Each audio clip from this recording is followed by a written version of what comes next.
let's luxuriate in some much-needed good news. The normalisation of relations between Muslim-majority countries and Israel should be celebrated long and hard. It's something that no one thought possible a few years ago.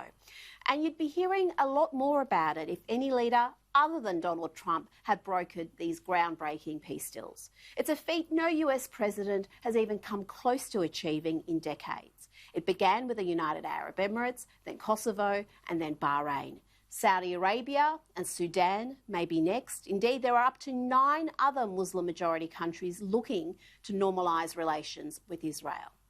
Whether he is re-elected or not, Trump deserves the Nobel Peace Prize for brokering peace deals that will have a lasting positive impact on the world. Remember, Obama got a Nobel Peace Prize for just getting elected. He then presided over disastrous foreign policy decisions with catastrophic outcomes. Just have a look at Libya, Syria and Iran, which the Obama administration recklessly emboldened. Talking about reckless, let's hear from the man Obama appointed as Secretary of State. This is what John Kerry had to say in 2016 about the likelihood of the Arab world and Israel brokering peace deals. There will be no separate peace between Israel and the Arab world. I want to make that very clear to all of you. I've heard several prominent politicians in Israel sometimes saying, well, the Arab world's in a different place now. We just have to reach out to them and we can work some things with the Arab world and we'll deal with the Palestinians. No, no, no, and no. I can tell you that, reaffirmed even in the last week as I have talked to leaders of the Arab community. There will be no advance and separate peace with the Arab world without the Palestinian process and Palestinian peace. Everybody needs to understand that. That is a hard reality. Utter nonsense. That's some weapon-grade cluelessness from the milquetoast who gave Iran a nuclear deal. The truth is that the Palestinians have been completely sidelined during these negotiations.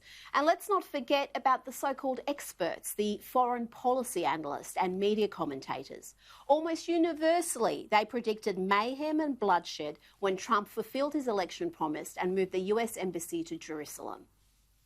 Recognized Jerusalem as the capital of Israel, and one that Palestinians and others say could destroy hopes of Middle East peace once and for all. The president's unilateral action will get people killed. How hot will it get?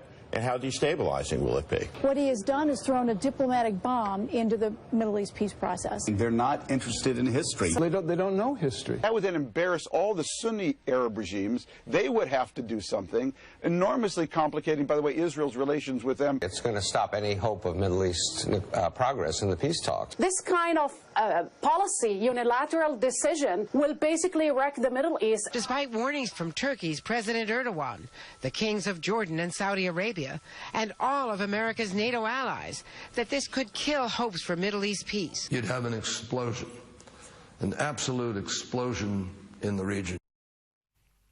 Oh, there's pallets of cash Kerry again. The man is habitually wrong. Far from causing an eruption in violence across the Arab world, Trump's decision to recognise Jerusalem as the undivided Jerusalem as the capital of Israel was the first critical move in achieving peace. It showed the Arab world that the US was not going to entertain notions that Israel didn't have sovereignty over Jerusalem. What Trump has achieved is a genuine diplomatic triumph, and it's not over yet.